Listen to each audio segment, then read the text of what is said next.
జగన్మోహన్ రెడ్డి కేంద్రంలో చక్రం తిప్పాలనేటువంటి ఒక ఆలోచనతో ఆయన ఎమ్మెల్యే పదవికి రాజీనామా చేయబోతున్నారని, ఆయన కడప లోక్సభ స్థానం నుంచి ఎంపీగా పోటీ చేయబోతున్నారని, కడప లోక్సభ స్థానానికి ఎంపీగా ఉన్నటువంటి అవినాష్ రెడ్డిని ఆయన రాజీనామా చేయించబోతున్నారు అంటూ ఒక వార్త ఇప్పుడు సోషల్ మీడియాలో చక్కర్లు కొడుతున్న నేపథ్యంలో అసలు జగన్మోహన్ రెడ్డి ఏంటి, కడప లోక్సభ స్థానం నుంచి ఆయన పోటీ చేయడం ఏంటి, ఇప్పుడు ఆల్రెడీ ఎంపీగా ఉన్నటువంటి అవినాష్ రెడ్డిని ఆయన ఎందుకు రాజీనామా చేయించబోతున్నారు అనే దాని మీద మనం విశ్లేషణ చేసుకునేటువంటి ప్రయత్నం చేద్దాం. ప్రస్తుతం మనతో పాటు ఉన్నారు ప్రముఖ రాజకీయ విశ్లేషకులు కృష్ణకుమారి గారు. మేడంతో మాట్లాడు. మేడం నమస్తే. మేడం నమస్తే. మేడం, జగన్మోహన్ రెడ్డి కడప లోక్సభ నుంచి పోటీ చేయబోతున్నారు, ఆయన అసెంబ్లీకి రాజీనామా చేయబోతున్నారు, అలాగే అవినాష్ రెడ్డి గారితో రాజీనామా చేయించబోతున్నారు అనేటువంటి వార్త ఇప్పుడు సోషల్ మీడియాలో చక్కర్లు కొడుతుంది. జగన్మోహన్ రెడ్డి ఏంటి ఎమ్మెల్యే పదవికి రాజీనామా చేయడం ఏంటి, కడప లోక్సభ నుంచి అవినాష్ రెడ్డి గారిని రాజీనామా చేయించి ఆ స్థానంలో ఈయన పోటీ చేయడం ఏంటి, అసలు ఏం జరుగుతుంది? ఏమో అండి, ఏదైనా జరగవచ్చు రాజకీయాల్లో. ఎందుకంటే జగన్మోహన్ రెడ్డి మనస్తత్వాన్ని మనం పరిగణలోకి తీసుకుంటే గనక, జగన్మోహన్ రెడ్డి తనకి ఒక పెద్దపీట ఉంటే తప్పితే ఎక్కడైనా ఉండలేడు.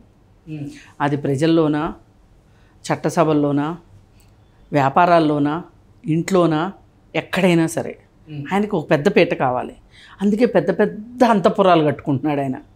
మీరు గమనిస్తే ఏ పొలిటీషియన్కి అంత పెద్ద పెద్ద ఇళ్ళు లేవు. 40 గదులు ఇళ్ళు, 50 గదులు ఇళ్ళు లేవు. అంటే అతను కొంచెము అతని హృదయం ఎవరిదైనా చిన్నగానే ఉంటుంది. ఇప్పుడు ఛాతీ ఎంత చూసినా, మోడీ లాంటి వాళ్ళు నాది 56 అంగుళాల ఛాతీ అని ఆయన చెప్పుకున్నా, జగన్మోహన్ రెడ్డి నాది ఇంకొక అంగుళం ఎక్కువ అని చెప్పుకున్నా, కొలతలను అయితే మాయం చేయలేరుగా. కొలతలు అంతే ఉంటాయి. కాబట్టి ఈ మార్పు చెయ్యలేని విషయాల్ని వాటి జోలికి వెళ్లకుండా వీళ్ళు మనసులోనే చాలా పెద్ద పెద్ద ఊహలు చేసుకుంటారు ఇట్లాంటి వాళ్ళు. ఆ మనసులో ఆయన ఊహ ఏంటి అంటే, ఏదైనా సరే నాకు పెద్దగా కనిపించాలి. ఇప్పుడు ఏదైనా నేనే వాడాను, నేను కాబట్టే వాడాను, నేను మాత్రమే వాడతాను అనే ఒక పద్ధతిలో అతను జగన్మోహన్ రెడ్డి ఉండటం చూస్తే గనక మనకి ఇది ఏమి పెద్ద విచిత్రం అనిపించదు ఎమ్మెల్యే నుంచి ఎంపీ అవ్వటం విషయంలో. ఎందుకంటే ఎమ్మెల్యేగా ఎందుకు గెలుస్తాడు ఆయన? ముఖ్యమంత్రి అవ్వటానికి గెలవాలనుకున్నాడు ఆయన. 2014లో ఎందుకు గెలిచాడు? ఏమో గుర్రం ఎగరవచ్చు, నేనే గెలవచ్చు అని పోటీ చేశాడు. కానీ గెలవలేకపోయాడు. చంద్రబాబు నాయుడు గెలిచాడు, అయిపోయింది. ఇంకప్పుడు తప్పనిసరి పరిస్థితుల్లో అసెంబ్లీకి వెళ్ళాడు.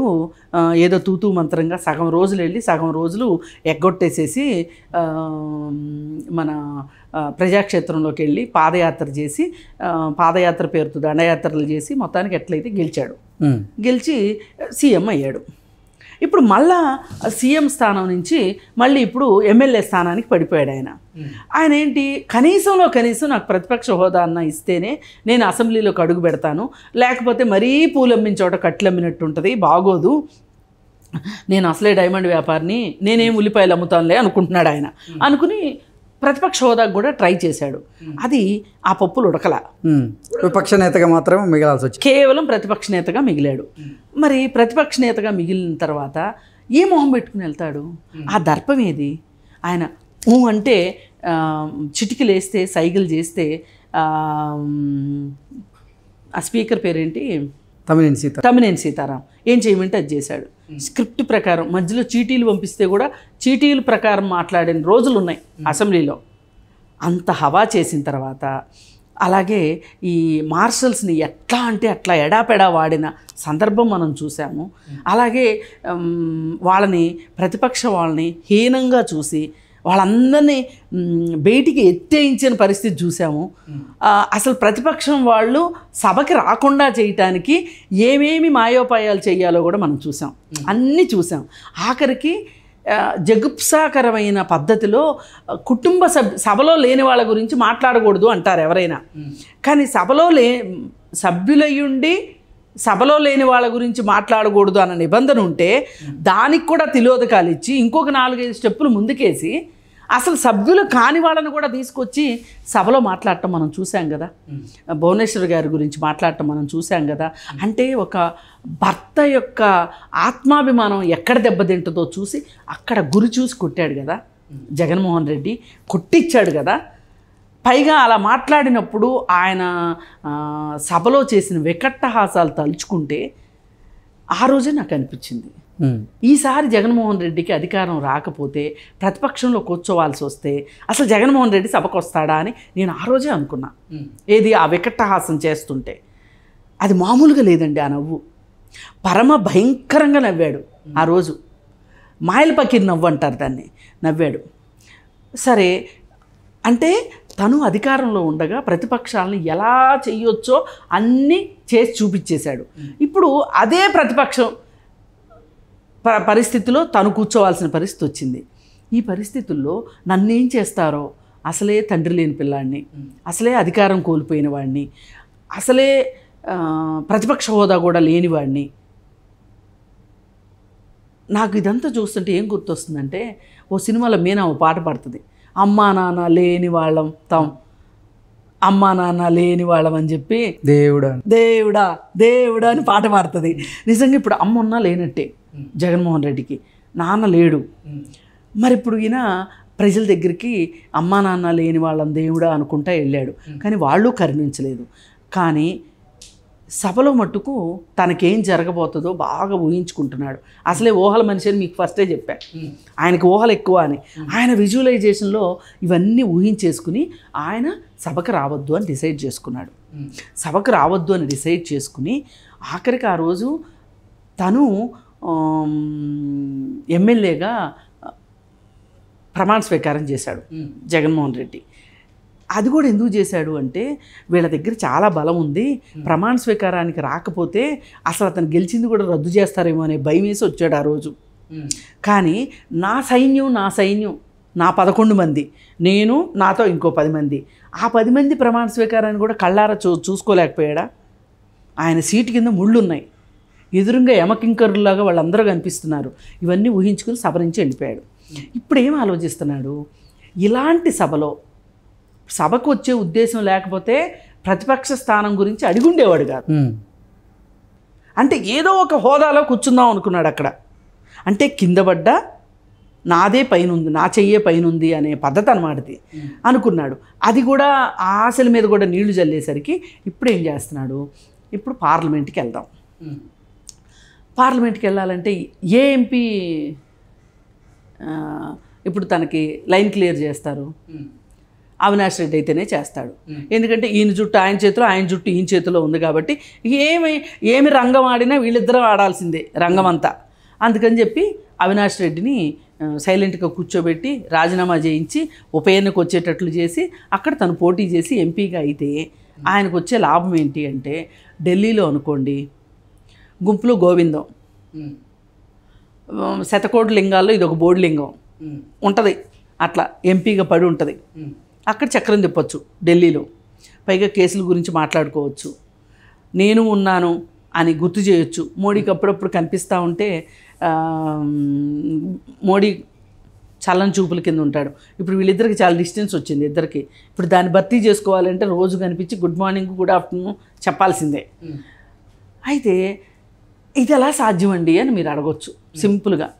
కానీ సొంత బాబాయిని చంప పగలగొట్టి రాజీనామా చేయించిన ప్రబుద్ధుడు జగన్ రెడ్డి, అవినాష్ రెడ్డి నా మాత్రం చేయలేడా? మనం జగన్ రెడ్డి నుంచి మాత్రం ఊహించవచ్చు. ఓకే, పెద్ద విచిత్రం ఏమీ లేదు ఇందులో. ఎందుకంటే శాసనసభ సభ్యుడిగా ఉండి వెళ్ళకపోతే ఒక ప్రాబ్లం, వెళితే ఇంకొక ప్రాబ్లం. పైగా అక్కడ కూర్చుంది ఎవరు? అయ్యన్న పాత్రుడు, మామూలుడు కాదు. ఆఖరికి అయ్యన్న పాత్రుడు ఆయన మార్కు చెణుకులు ఆయన వేసేసి ఉన్నాడు. అవి కూడా వేసిన తర్వాత తెలిసితే ఇక దారి తప్పొచ్చాను రా బాబు అంటానికి కూడా లేదు. ఈ పరిస్థితిలో అతను ఎంపీగా ఉంటే నేను సురక్షితంగా ఉంటాను అనే ఒక ఉద్దేశంలోకి అతను వెళ్ళినట్టుగా అనిపిస్తుంది. ఎందుకంటే ఈ రాష్ట్రంలో ఇప్పుడు చేయటానికి ఏమీ లేదు, పాదయాత్ర చేయడానికి లేదు, అసెంబ్లీకి వెళ్ళడానికి లేదు. ఏంటి చేయాలి? ఏమీ చేయకపోతే పైగా ఇంకొకటి, రోజువారీ విచారణకి హాజరు కావాల్సిన పరిస్థితి కూడా తన్నుకొస్తుంది వెనకమాల నుంచి. ఆ నిప్పు కూడా, ఆ హనుమంతుడి తోకకి నిప్పు కూడా మోడీయే పెట్టాడని ఖచ్చితంగా విశ్వసనీయ వర్గాల ద్వారా తెలుస్తుంది. ఏంటి అంటే అదానికి ఇతనికి వాటాల్లో తేడా వచ్చిందని, అందుకే అదాని డేటా సెంటర్ స్టార్ట్ కాలేదని, ఆ విషయంలోనే వీళ్ళిద్దరు పంచాయతీ తీర్చలేక మోడీ చేతులు ఎత్తేసాడని, వీళ్ళిద్దరికి బాగా గ్యాప్ వచ్చేసిందని. మామూలుగా అయితే అదాని డేటా సెంటర్ స్టార్ట్ కావాలి, హైదరాబాద్లో స్టార్ట్ అయిపోయింది ఆల్రెడీ. ఆంధ్రాలో ఎందుకు స్టార్ట్ కాలా? స్టార్ట్ అవ్వాలి కదా. అంటే ఇతను తనకి లాభం వచ్చేలాగా చేసుకోవటానికే తన పర్సంటేజీల గురించి చూసుకుంటున్నాడు జగన్మోహన్ రెడ్డి. అందువల్లనే అదాని కూడా విసిగిపోయి డేటా సెంటర్ గురించి పట్టించుకోవటం మానేశాడు. కానీ అలా అని అదానికి ఏమీ పప్పులు ఉడకలేదు ఆ రాష్ట్రంలో అంటే అన్ని ఎంఓయూలు అయిపోయినాయి. ఆయనకి దక్కాల్సిన సహజ వనరులు బాగానే దక్కినాయి. కాకినాడ పోర్టు దగ్గర కావచ్చు, కాకినాడ దగ్గర ఉప్పాడ దగ్గర కావచ్చు, ఆయనకి మడాడవులు నరికేసి మరి ల్యాండ్స్ ఇచ్చేశాడు జగన్మోహన్ రెడ్డి. కానీ ఎక్కడో వాళ్ళిద్దరికీ తేడా వచ్చింది. తేడా వచ్చి ఆగిపోయింది అక్కడ. ఇది మరి మోడీ ఎందుకు ఊరుకుంటాడు? అందుకని కనీసం ఎంపీ అయ్యి ఢిల్లీలో చక్రం తిప్పాలి అనే పరిస్థితికి జగన్మోహన్ రెడ్డి వచ్చాడు అనేది ఈరోజు వార్తల్లో వార్త కాదు, ఇది వాస్తవం అని నేను నమ్ముతున్నా. ఓకే, ఒకవేళ పులివెందుల అసెంబ్లీ నియోజకవర్గంలో జగన్మోహన్ రెడ్డి ఎమ్మెల్యేగా కనుక రాజీనామా చేస్తే మరి ఆ స్థానం నుంచి ఎవరిని నిలబెట్టే అవకాశం ఉంది? వైఎస్ విజయమ్మ గారు నిలబడబోతున్నారంటూ ఒక వార్త, వైఎస్ భారతిరెడ్డి గారు నిలబడబోతున్నారంటూ మరో వార్త వస్తున్న నేపథ్యంలో ఏంటి, ఎవరు నిలబడే అవకాశం ఉందండి? భారతిరెడ్డి గారే నిలబడుతుంది. ఓకే, ఎందుకంటే విజయమ్మ నిలబడే అవకాశమే లేదు. ఎందుకంటే ఇప్పటికే ఆమె టాటా బై బై చీరియో చెప్పేసింది. కనీసం నా కొడుకు ఓటేయండి అని కూడా చెప్పలేదు. ఆవిడని ఎట్లా నిలబెడతారండి? కాదుకూడదు అంటే భారతిరెడ్డిని నిలబెడతారు. పోనీ అవినాష్ రెడ్డిని నిలబెడతారా అంటే ఆయనకి పెద్ద పోస్ట్ నుంచి చిన్న పోస్ట్ అయిపోద్ది కదా, ప్రమోషన్ నుంచి డిమోషన్ అవుద్ది కదా ఆయనకు కూడా. అందుకని చెప్పి ఆయన అంగీకరించకపోవచ్చు. ఇంకా కాకపోతే ఆ ఫ్యామిలీలో నమ్మదగ్గ వ్యక్తులు ఎవరున్నారు, ఖాళీగా ఎవరున్నారు అంటే భారతిరెడ్డి ఖాళీగా ఉంది. అందుకని ఆమెతో ఆ ఖాళీని పూరించవచ్చు. Okay madam, thank you so much. Thank you.